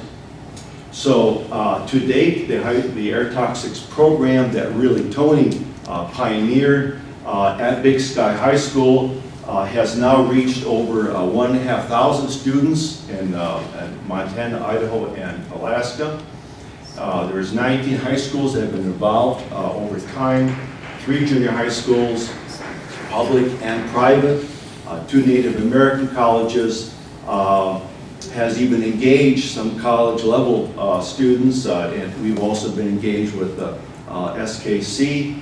And other activities have been informal education, after school, summer camps, and various special institutes. And a lot of activities that we've been engaged with have been some of the youngsters coming in to our program, and we've been able to get them excited about just seeing our pollen counter, seeing some of the other tools, seeing some of our pig lungs that we can show them and show them what happens, you know, simulate what happens if you're a smoker and all kinds of things like that. And they really like that kind of gooey, icky stuff, we found out. So, as I said, our culminating event is a air toxic symposium that Tony runs. And again, this began with 16 students at Big Sky High School. And he started this with Dave Jones, who's been a real willingness to step out of the shell and do something that has been unique and different. Currently, this school year, there are approximately 750 students from 16 schools participating, and put a major plug in. It's a really exciting opportunity. I've been able to participate in this a number of years as a judge or just as an evaluator. It's going to be May 22nd, and it's going to be held in the big auditoriums, underground hall here on campus. And it's going to bring together a wide variety of students that give short presentations. It's a really delightful experience. And this is really an example. We teach them how to problem solve in this program, and everything, we talk about integrating activities. They learn arts because they have to give a presentation, have to put together slides. They have to try and be entertaining. They learn public speaking by doing this as well. So integrates mathematics. Some of them wind up doing some statistical analysis with this. So they learn a lot of activities. They learn the health consequences of the type of activities that studies that they're doing. So if it's respiratory health that's being impacted by particulate matter, they learn about the lungs. They learn a little bit about lung physiology. They learn what asthma is. So they learn some of the biomedical aspects of it. And they also learn how to conduct the experiments. They learn how to use the instrumentation if that's involved. And they learn about the science of exposure assessment. And how to do science these days really is a collaborative effort. That in a very recent activity with one of my classes, I decided to do something brand new. I told the students, 4 of them are in the class, in graduate classes, oftentimes a lot smaller, and I said, okay, I gave them 4 different papers. I told them, I want you to integrate the information, these 4 different papers, into one 2-page document. And obviously I selected these so that there's a potential for integration, but one of them was going to be a real challenge as to how they're going to do it. And each student had to participate equally in all this, and I wanted an explanation of how each one contributed to this project. And surprisingly, students really don't love to do a lot of extra work, and this was an extra project. They spent 4 hours doing this, and they said it was great. It was a great learning experience because each of the 4 students came at it from a different perspective because they had different backgrounds, and they had all different mentors as well. So in our new project, we have 3 goals. First one is to develop an inquiry-based, student-directed, learner-centered program that will test real-world situations. So this is relevant to their lives.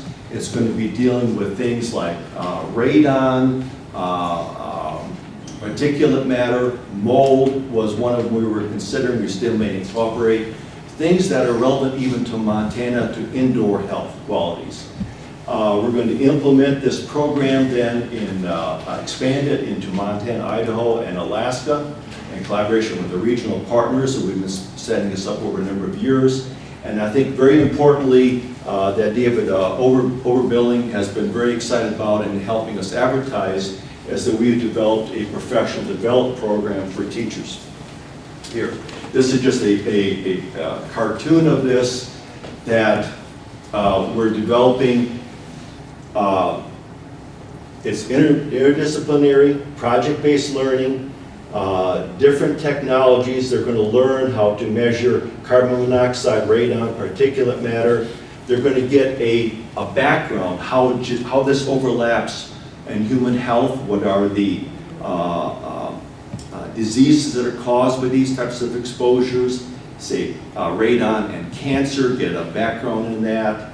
Carbon monoxide binds to hemoglobin, information on that, and how this overlaps with genetics. The favorite expression in NIH these days is that genetics loads the gun and environment pulls the trigger. And environment here is a very broad context. They will give presentations, they will develop materials. We are in the process of converting all our materials into web-based digital materials, e-books, the type of things that you heard so eloquently presented this morning with Symbio. Okay? We're doing the same type of materials. We probably should talk at some point. And this is a collaboration up there we're doing. And up in the right-hand corner, one of the things I want to highlight a little bit is the professional development program. Our plan initially was to develop a certificate in environmental health sciences for taking 12 hours, and that's just a brief outline of what this is. All the cost, the tuition is being covered by our support. So this will not come out of anything out of the students, the teachers' pockets to do this. The first summer is a 2-day workshop. Then they'll have an online course, Introduction to Toxicology. In the fall, they have another online course. So I'll be teaching that first one. Tony Ward teaches this one. They get a background in epidemiology and a lot of important information about how to do clinical translational research, taught by Curtis Noonan, and we'll close up with the workshop. And what our plan right now is that we're actually going to integrate this with the new effort by the university to develop a STEM master's program. Initially, we're going to develop a master's program in environmental health, but now we're just going to be part of that larger program that Lisa has developed. And just very briefly, I'm sure we want how to do logic models, and in order to fulfill that, and our goals, I think, are the most important over there is that increase the general public understanding of science, such that hopefully the future generations, we won't be 40 of them in the world anymore. We will be closer to the top where I think we really should be. Thank you.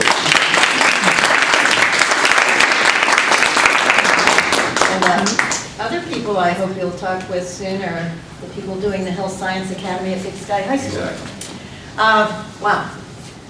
Once again, can't help but learn. It's exciting. Now, the next person who's going to share with us is Michelle Beatty. Did I say that right? Beatty. Beatty, sorry. I've gotten to know Michelle for a couple of years because I get to work in Region 3 Michelle is a leader at Willard Alternative High School program. She's a leader in project-based learning. She's a leader in mathematics, correct? She's a leader in helping learners find their passions. We have gotten to participate with Michelle and some of her colleagues in their project-based learning practice this year, and it's been very exciting. So Michelle? Thank you. All right, good morning. Let's get this up real quick. As she mentioned, I'm at Willard Alternative High School. We've been a standalone program in Missoula for 11 years with approximately 150 students per trimester. So in the building that we're currently in, we have kind of a small problem. Well, maybe it's a big problem. It's one tight squeeze. We don't have a gymnasium or a large assembly space. And so I'll come back to that problem in a moment. This year, we embarked on a journey to incorporate project-based learning at our school. And the reason we chose project-based learning was to increase student engagement in our school day. So myself and 2 other teachers came together to develop a project for our fall trimester of this school year. And the 3 disciplines that we brought together were mathematics, communications arts, and government. And so after a brainstorming session, the project we came up with was to have students design an outdoor learning space that would be large enough to hold our entire student body for an assembly. And we really wanted to put the students in charge of this project. And approximately 40 students were placed in our 3 classes. And so we worked with this group for 12 weeks to develop a plan. We took a very hands-off approach to this project, and again wanted to make the students be in charge of the designing. And so our focus was to guide them, to support them, and then help them find some community partners to help them work through this project. So we divided them into 4 different committees, and we allowed the students to pick the committee that they had the most interest in. So again, they were kind of in charge of their own learning. And surprisingly enough, it split them into fairly equal groups, so we didn't have any really lopsided committees. And the 4 committees were architecture design, interior design, landscape design, and then alternative energy sources. We have lots of kids who are really interested in moving green, and so to make our school green.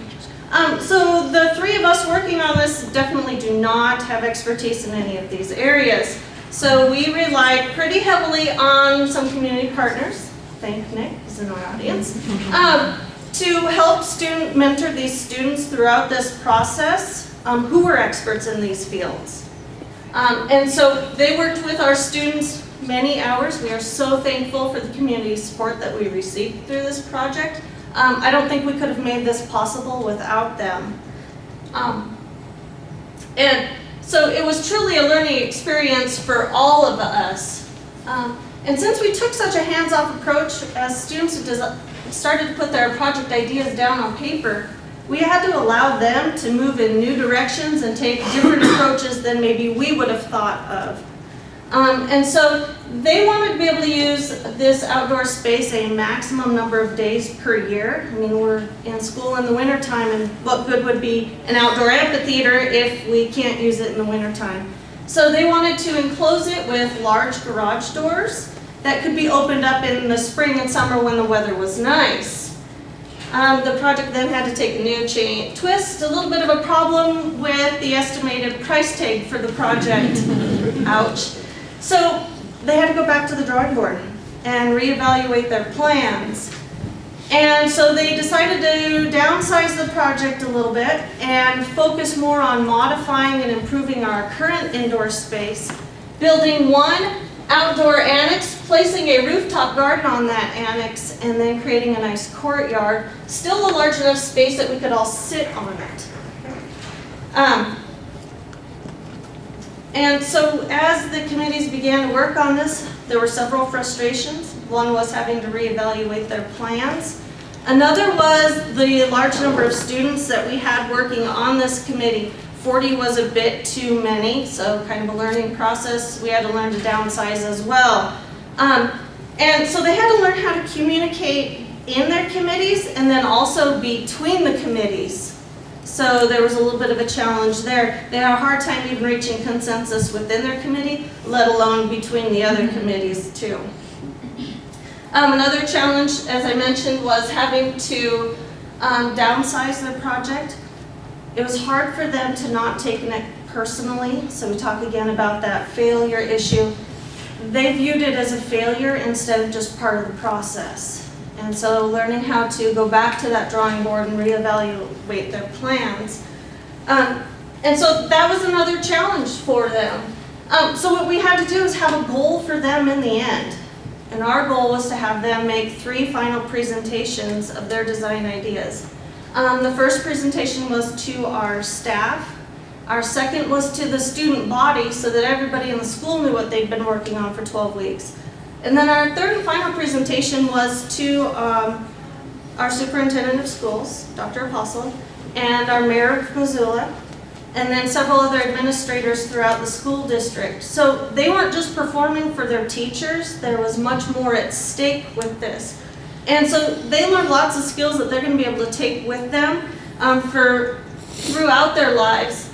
And also leave a legacy for future students. And so they learned lots of these 21st century skills, all these C words, these buzzwords that we hear day in and day out. But the one I'm most proud of is the confidence that they developed in their ability to make change happen.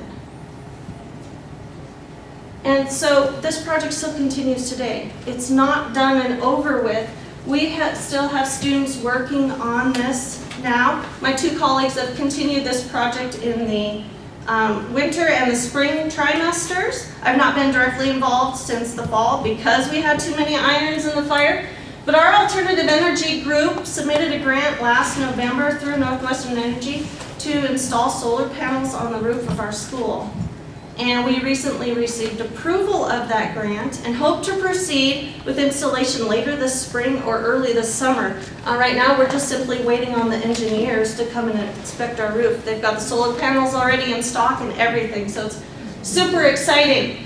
Our students have continued to work on writing a 5-year plan for implementing our design ideas, and they're also writing more grants for playground equipment and trees and shrubs to improve our school grounds. It wasn't just making it look better inside, but on the outside as well, because we have lots of community members who come over to our school and use the playground.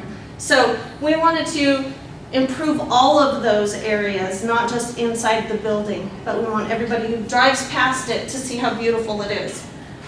So I challenge you to dream as big as our students have. Project-based learning can take so many different forms, from a single classroom to a team of teachers or to a whole school-wide project. And so the possibilities are endless, and so are the types of projects that you can do to engage your students.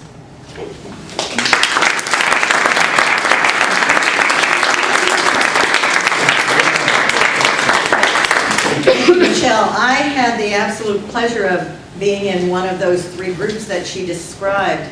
And my memory is of especially the young women in the groups. In this experience, they were the most vocal in talking about the project. But they said things like how much they had learned about how to get along with other people. And that they knew that in their past, before this project, that person wasn't somebody they'd do anything with or pay attention to. And now they had made decisions together and they respected each other. And that, I mean, what, 16 weeks? I mean, you know, they'd lived 17 years.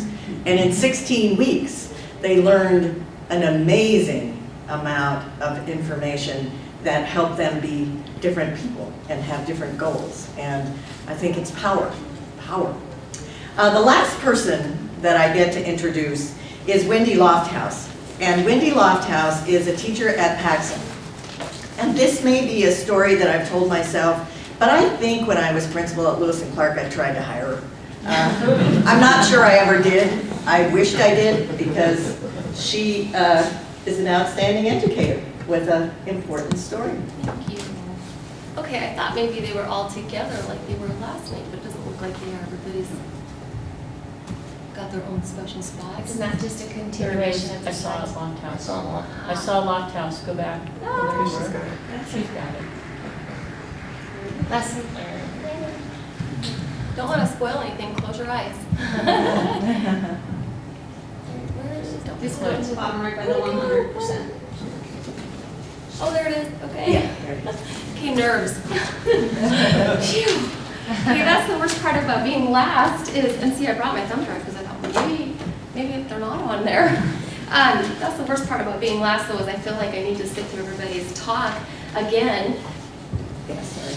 That's right. So that I can actually enjoy it, because you're just in panic mode out there in the audience. So I have the amazing privilege of working with 7- and 8-year-olds every day, probably the best job in the whole wide world. Next year, I actually get the opportunity to place into each and every hand or set of hands an iPad. I'm super excited about this. It's kind of a dream come true for me. I've always loved to learn, and so teaching was just a natural fit for me. I actually have my master's degree in technology. I know I wasn't exactly shining for you here. But today I want to tell you a little bit why that was such a stretch for me and why I chose to get my master's degree in an ever-changing, uncomfortable, unfamiliar field for myself. So,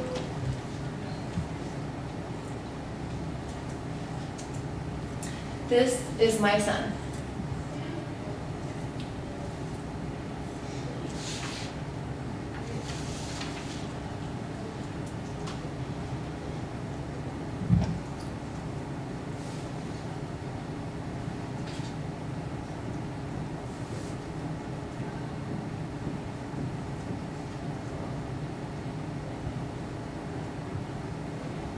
This is what a nurse said to me. Most babies like this end up in institutions. They'll never know who you are. I remember being completely numb. She had just told me the most devastating thing that I think any mom could ever hear. I realized right then and there that I would never hear the sweetest word ever. Mom. I was angry, sad, I felt helpless, and lost. When I thought I could endure no more heartache, no more pain, I heard something from deep within my core say, Wendy, your life is not about you. Your life is about serving others. And my son just happened to be the messenger of probably my greatest life lesson. That was a pivotal moment for me, a transforming moment for me. I went from being helpless, meek, mild, know-nothing 21-year-old mom to, guess what? Mom was in the house. And I decided at that time, it didn't matter that society would call him broken, because he belonged to me. And I was going to do whatever it took to rise to the occasion and make sure that his life could be all it could be. What I didn't know then is that I would not be alone on this journey, that there would be many warriors and many people willing to rally right along with me.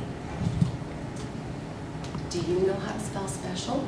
If you do, you might be thanking this special lady. Mrs. Palin dazzled Devon's classroom and many others for 37 years. My little angel was pulling somebody's hair in class. I'm sure it was the cutest girl in his class because he has an eye for cute girls, even now. But nonetheless, this type of monkey business would not be allowed in class, and he was sent to the hallway to time out. I instantly loved this lady. because she treated Devin like every other child in her classroom. And she knew he was a 7-year-old boy, and she saw past that 300-pound wheelchair. She knew accountability was a trait that would be necessary, and she expected him to rise to the occasion and be all that he could be with what he had. No questions asked. What makes Miss Nancy special? 5 simple words. Good morning, how are you? Miss Nancy is one of the kindest people I know. We've some pretty bumpy mornings. A lot can go wrong with a kid like Devin. That would be a whole nother 8 minutes. The last slide you'll see he has 2 front teeth knocked out. Oh, that's another one of those bumpy mornings. But what I knew is every morning, no matter how rocky it was, that I was turning him over to the world's greatest reader. So don't ever think that you're ever too big or too small to make a powerful impact, to set a child up for a great day of learning. Coach Matt came to me 2 years ago and said, Wendy, I'd like Devin to be my assistant basketball coach. And I thought to myself, dude, you're missing something. Because I'm not sure what Devin could offer your team of able-bodied athletic boys. But what I didn't know is that Mr. Mack is in the business of opening doors. He doesn't see limits. What he saw was that I had a son with leadership abilities and that he was already an inspiration to others. Behind closed locker room doors, Devin was known to say things like this: don't squander what you have. Never give up. And the best part is Devin truly walks that talk. He does everything in life with his whole heart. This is Ms. Lund. She is the technology media specialist. There's those awful teeth due to that bumpy morning. Ms. Lund is a generous giver of her time. She has spent an enormous amount of time discovering Devin's passions and Devin's talents, which just happen to be technology, because it is a world without any limits for him. Give him a computer and he can do anything. And I believe it is because of her generosity of time that I have a college-bound, well-prepared young man. This is my son.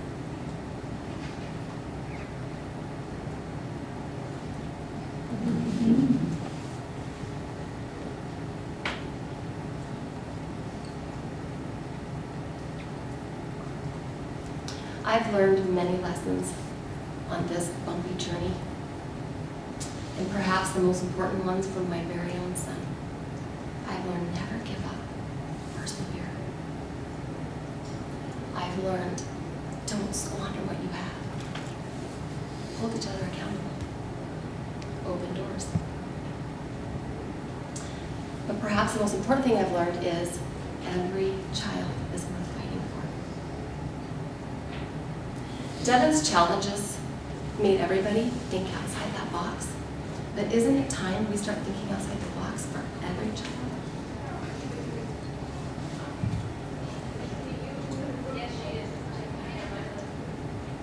What will you do as an educator? What will you do as a community member? What will you do as a parent? To think outside the box, to ignite a passion.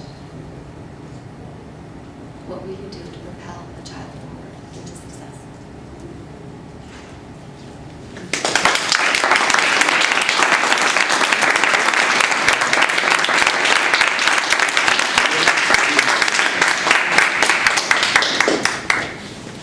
Well, I know what I'm going to do.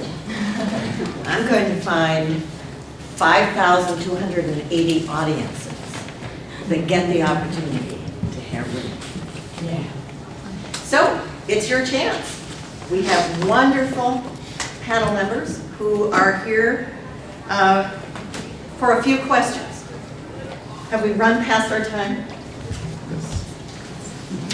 So how about if we take 2 minutes for questions that everybody gets to hear, and then you can leave onto your next spot, and if the panelists would just hang around for another minute or two in case there are some other questions. So, direct away.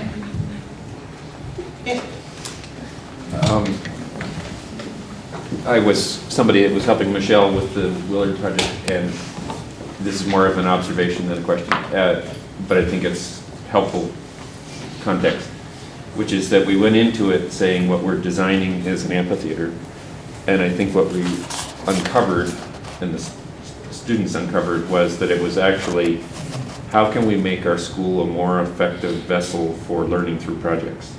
Because not everyone resonated with designing an amphitheater. There are some kids that are very passionate about learning through projects, but their learning happens in the school newspaper or through radio and television or making music or fixing bicycles or whatever. And I think that that's probably true for all of our schools throughout the community and throughout the country, are how can we make them more effective for meeting kids where they are and kind of supporting the passions that they have instead of the passions that we have. So just an observation of the Willard experience. Thank you. Other questions? Just another observation that just, her conversation with Dr. Napoleon and Dr. Moore, is it? And that the connections that come out of conversations when people actually have time to share what they know and make those connections, and it's just really empowering to watch that and know that as we're going forth in that as a community, and as school districts and as a university, the potential here is so huge. And yet I go back to what Wendy was saying too, and that is the commitment and passion for these things is so important, and so often we pull up and just say, oh, don't have the time, don't have the patience, don't have the people. And yet, sometimes you just have to take that first step forward, and sometimes it is getting that person or your best friend or whatever to say, walk this walk with me as far as we can go. I mean, this is really exciting stuff. I think it's really amazing. I was able to see the Willard presentation too, and I'm telling you, if I had the money in that I could have written a check for it, I would have, because there were kids there that were saying, I'm coming back after graduation to see that this thing is done. That's really, really a great sense of how these things resonate with our kids if we give them opportunities. Other thoughts? Did anyone count the number of times you heard the word design today? Not the time before now, but just the time we just spent together, the last hour. I haven't, I guess it's, no, I won't say that. I haven't noticed the word design as often as I have today. So I think after I walk out of here, it's something I'm going to keep noticing. I think we're in the design world now. The other one was inquiry, and with design and inquiry together is where you get the innovation. So I think it's huge. I think good collaboration, I heard it all over the place. And really, we used to teach alone in a crowd, and that paradigm is changing, and changing faster than we think, and that's really powerful. And the Willard example is an incredible example. It's an incredible opportunity for kids to think about a project, but it goes horizontally from there. It's not a vertical idea. So people are learning and growing. Well, and that other, I'm sorry, and that other piece we heard this morning, which is you may start to Helena and you realize you can't go there, you have to turn and go to Great Falls. And how often has that been part of the learning opportunity? The other thing I got today, I hear oftentimes the kids come to me not knowing how to do something, therefore I can't do. And inquiry science is a big one. And the scaffolding word was big earlier today. I mean, it is our obligation to get the learner to be able to do what they don't already know how to do. And this idea that we can't do it because they didn't come with it already. Clearly, we have to give that up. That takes us back. Well, I just think of how we talk about the educational buzzwords and how the collaboration, all of those things are so very important. But what struck me about what Wendy said is that people with their words, as simple as "he will never amount to anything," can take you off a track, and they have no right to say that. And positive words like "good morning" can change someone's track too. And so it really comes down to, we can do all that we want to do with creativity and curriculum and collaboration and all of that stuff, but if we can't create relationship that is positive, encouraging, and has the desire to that we don't determine what the potential of that child is, that nurse had the right to say he won't amount to much. We don't have that right. We have the right to open the doors and let kids walk through that. So I really appreciated that. Sharon, just real quick, something it would be, 2 minutes, sounds like we're having fun. Yeah. Okay, we'll be there in 2 minutes. I was going to give us a quick challenge really fast. So sometimes in our business we run into people who aren't as innovative or inspired as we are right now in this moment. And so oftentimes we face some tough questions, or naysayers, or people who aren't ready to move forward. So I was just thinking it'd be a good idea to just fill our backpacks right now real quickly with some things that we say in response to those. So when someone says, we can't do this because we don't have enough time, or we can't do this because we don't have the technology, what are some just quick responses that you innovators say so I can take them back and have them with me? It's okay to make mistakes. The opportunity cost of not doing it is much greater. That's a good one. How about just why not? I'll ask for forgiveness later. I'm here to support you. Thanks, you guys. And I think that Dr. Hughes said, we can do this. What are we waiting for? Thinking of the time issue, I remember somebody pulled this trick on me when I was 7 years old, showing me how I could double my money by just folded the money over to see. And the same is true of time. Is if somebody says that there's not enough time, you can say, well, then how can the two of us work together? We just doubled our time. Well, thank you all.